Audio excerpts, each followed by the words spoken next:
औज़ुबिल्लाहि मिनश्शैतानिर्रजीम बिस्मिल्लाहिर्रहमानिर्रहीम। शुरू करते हैं अल्लाह के नाम से और मोहम्मद सल्लल्लाहु अलैहि वसल्लम के नाम से। आज का जो हमारा टॉपिक है व्हाट इज़ ऑर्गेनाइजेशन, कि ऑर्गेनाइजेशन क्या है, आइए इसके बारे में जानते हैं।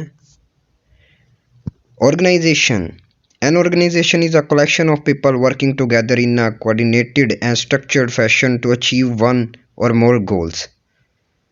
Organization is a system of conscientiously coordinated activities or force of two or more person, कि जब एक या एक से ज़्यादा लोग इकट्ठे होते हैं किसी भी गोल को अचीव करने के लिए, structure fashion to achieve one or more goals, या एक से ज़्यादा गोल्स को, तो उसे कहते हैं ऑर्गेनाइजेशन।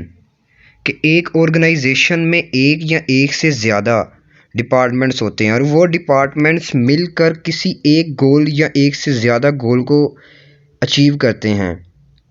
उनका काम ही होता है कि वो गोल अचीव करें, वो जिस प्रोडक्ट को लॉन्च करें वो इस प्रोडक्ट पर पूरा फोकस करें, और उसी प्रोडक्ट को या और दूसरी कोई प्रोडक्ट लॉन्च हो तो उनका वो गोल अचीव होना ऑर्गेनाइजेशन में अहम किरदार अदा करता है, और उसे ही कहते हैं ऑर्गेनाइजेशन।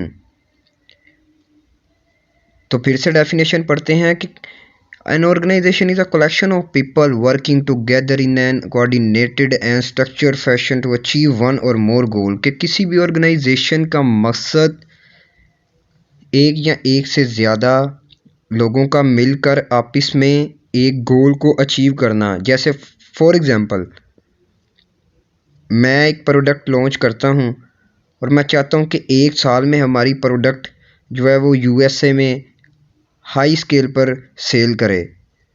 मैं क्या, मेरे हर डिपार्टमेंट्स का एक एक फ़र्द उस गोल को अचीव करने में अहम किरदार अदा करेगा।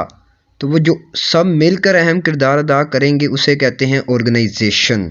तो उम्मीद है कि आपको ये डेफिनेशन क्लियर होगी। तो चैनल को लाइक कीजिए, सब्सक्राइब कीजिए, शेयर कीजिए।